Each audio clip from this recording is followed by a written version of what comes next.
कराने की कोशिश नहीं की।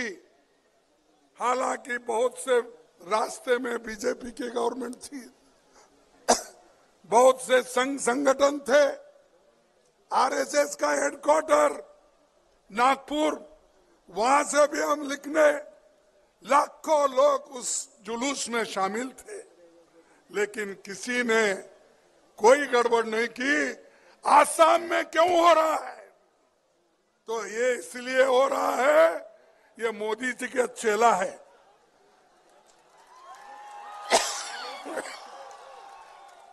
ये शाह कैसा बोलते हैं वैसा सुनता है। और ये आदमी इतना ही नहीं, हमारे देश के दलितों को डराता है, हमारे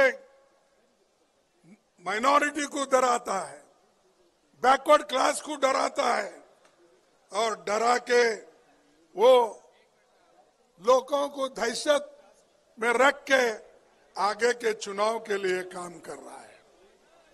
भाइयों, ये सोच है कि आज इस देश में बीजेपी दिल्ली से सरकार चलाना चाहती है हर स्टेट में।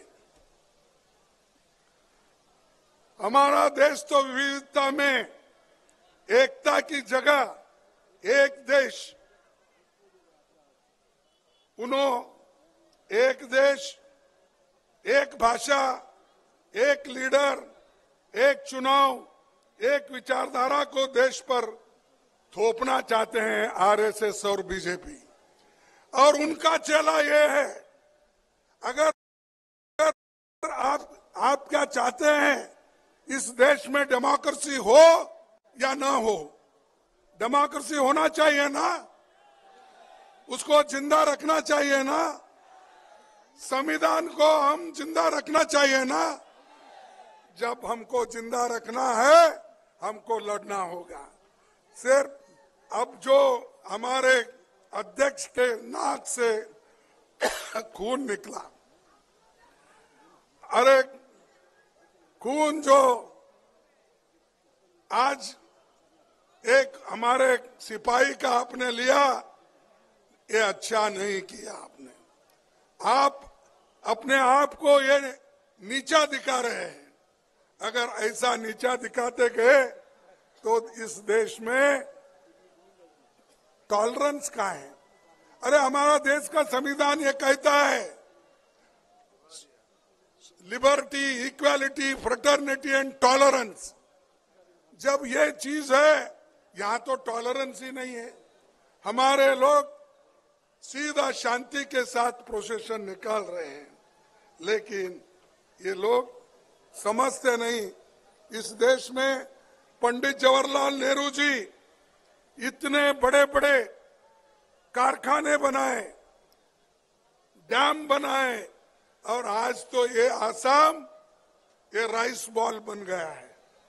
और इसीलिए आज खुशहाली के तरफ आसाम आज चल रहा है। क्या ये सब मोदी के जमाने में हुए? बड़े डैम मोदी के जमाने में हुए? IT, AIIMS, IIM, public sector, ये क्या मोदी के जमाने में हुए? ये सब कांग्रेस के जमाने में नेहरू जी ने बनाया, इंदिरा गांधी जी ने बनाया, और इसीलिए तो भारत की आर्थिक स्थिति मजबूत हो गई। नेहरू जी कहते थे, आजादी के बाद हमने जो तीर्थ यात्रा शुरू की थी, उसका मकसद था कि स्वतंत्र भारत में जो बच्चा पैदा हो वो हमेशा स्वतंत्र रहे और अपना सिर ऊंचा रखकर प्रगति और समृद्धि की दिशा में बढ़ने का पूरा मौका पाए।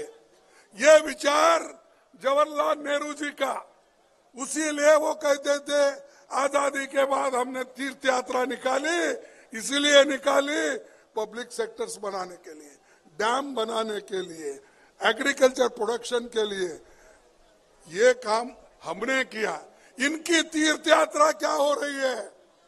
मोदी जी सब छोड़ के, अरे आपको हुकूमत करने के लिए दिल्ली में बिठाए हैं, गरीबों का जो दुख दर्द समझने के लिए आपको वहां बिठाए, लेकिन आप तो मंदिर मंदिर फिर रहे। अरे आप मंदिर मंदिर फिरना, अपने घर में पूजा करो ना। घर में पूजा नहीं कर सकते क्या? रोज ऐसा ही फिरते रहते हो? कभी तमिलनाडु, हाँ मैं समझ गया, मेरे को कोई आज सुबह बोल रहे थे वो दक्षिण में बहुत दौरा कर रहे हैं, इसीलिए दौरा कर रहे हैं कि उधर थोड़ा धूप है, ठीक है, इधर बहुत ठंडी है, तो ठंडी में वो जाना नहीं चाहते, उसीलिए उधर दक्षिण में फिरते फिरते फिरते कल वो यहाँ रात में आएंगे, वो राम की दर्शन लेकर राम मंदिर में घुसेंगे। तो मुझे रामदेव मिले थे, कौन हमारे एयरपोर्ट पे अपने योगी बाबा रामदेव, हाँ बाबा रामदेव मिले थे। मैं पूछा रामदेव जी आप तो खुश होंगे, बोला क्यों? बोले नहीं, आपने तो योगा के क्लास लेकर उनको सब ट्रेनिंग देकर हर एक कैंप में 50,000, 20,000, 25,000, 1,00,000 तक लोगों को जमा करके मोदी का गुणगान गाए, लेकिन आप बाहर हैं, मोदी अंदर है। मोदी राम मंदिर में है, रामदेव बाहर है। जो लोग इनको बिठाए कुर्सी पे वो सब बाहर है, कैबिनेट मिनिस्टर्स बाहर है, बड़े लोग बाहर है, सारे लोग अंदर। कौन है? सिर्फ वो अकेले हैं। तो ये जो है मोदी ये चाहते हैं कि वो अकेली हुकूमत भी करे, वो अकेली ही पूजा करे, वो अकेले ही भगवान को मनवा ले, और आगे ये निशानी कह की है तो मैं ये करूंगा कहूंगा ये तो हिटलर की निशानी है। अगर आप अकेले ही सब कुछ करते हो फिर दूसरों से क्यों वोट मांगते हो? दूसरों को क्यों डराते हो? तो भाइयों, ये मोदी जी जो कर रहे हैं और उनके चेले जो कर रहे हैं, ये देश के लिए ठीक नहीं है, हमारे डेमोक्रेसी के लिए ठीक नहीं है और संविधान के लिए ठीक नहीं। नेहरू जी आसाम नॉर्थ ईस्ट को विकास करने के लिए उन्होंने यहाँ पर राज्य का स्टेटस दिया, चाहे वो नागालैंड हो। उसके बाद में इंदिरा गांधी, राजीव गांधी जी ने छोटे छोटे रोज राज्य बनाए, वो सब कांग्रेस के जमाने में बने। क्या मोदी जी और हेमंत के जमाने में बने? हाँ नहीं, तो ये सब बना के हम दिए, और वो बोलते हैं कि बीजेपी बहुत काम करी। अरे भैया, जुम्मा आप 3 साल हो गए क्या? 3-4 साल हो गए और हमारे पास से निकल के वहां सीधा गए और चीफ मिनिस्टर बनते ही कांग्रेस को गालियां देने शुरू कर। अरे जहां पैदा हो गए हो, जिस माँ की दूध पिए है कांग्रेस की, उस माँ को आप ठुकरा देते हो, गालियां देते हो। हम डरने वाले नहीं हैं। तो इसलिए उनको ये कहना चाहिए, ज्यादा अगर बात करे तो लोग उनको जहां भेजना है वहीं भेजेंगे, वो फिर रास्ते पे आएंगे। आज क्या हुआ कि हेमंत जी के ऊपर इतने केस है। सब परसों तो उनके भ्रष्टाचार के बारे में राहुल गांधी जी बताए, और मैं भी बताऊंगा क्योंकि मेरे पास लंबी लिस्ट है। अगर ये बताते जाऊंगा तो भाषण इसी में चले जाएंगे। तो इसीलिए इतने चार्जेस उनके ऊपर, बहुत से केसेस उनके ऊपर, ये रहते हुए भी उन्होंने मोदी जी ने, शाह ने अपने तरफ लिया और जितने एलिगेशन उनके ऊपर थे वो सब बंद हो गए।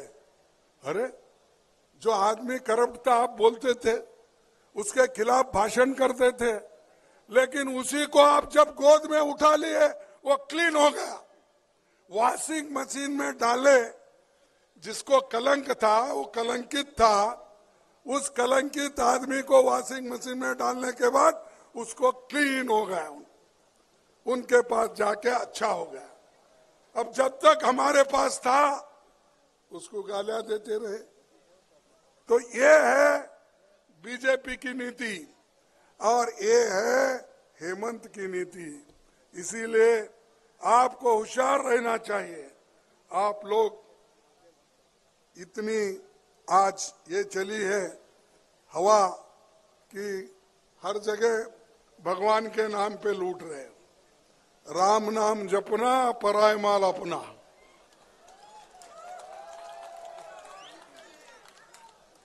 यह है, क्या देश में कोई आज तक राम भक्त नहीं थे? क्या कोई देवल नहीं बंधे? मैं खुद ही बहुत बड़ा एक बुद्ध का मंदिर बना। क्यों? अगर आप ही बोलते हैं बुद्ध भी क्या है? विष्णु का 9वां अवतार। अरे भाई, इतने अवतार हैं, उसमें से सभी अवतारों को आप करो। राम जी का भी करो। हमारे लोग तो राम भक्त है हमारे पास भी, क्योंकि आस्था है। हर एक की आस्था अलग अलग हो सकती है। कोई क्रिश्चियन हो सकता है, कोई बुद्ध हो सकता है, कोई इस्लाम हो सकता है, कोई सिख हो सकता है, तो कोई हिंदू हो सकता है। तो ये तो हमारे देश में विविधता में एकता है।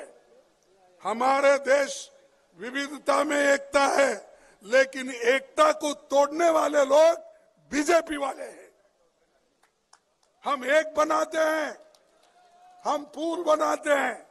हिंदुस्तान में ब्रह्मपुत्रा के ऊपर अगर किसी ने पहला पुल बनाया, वो जवाहरलाल नेहरू जी ने बनाया, कांग्रेस ने बनाया। और बड़ी पुल जो बन गई, मैं उस रास्ते से गुजर रहा था, वो भी कांग्रेस ने बनाई। इतने पुल बनाए और ये सब लिंक आसाम से हो गए। लेकिन अब सिर्फ लोग लूटने के लिए अपने काम कर रहे हैं।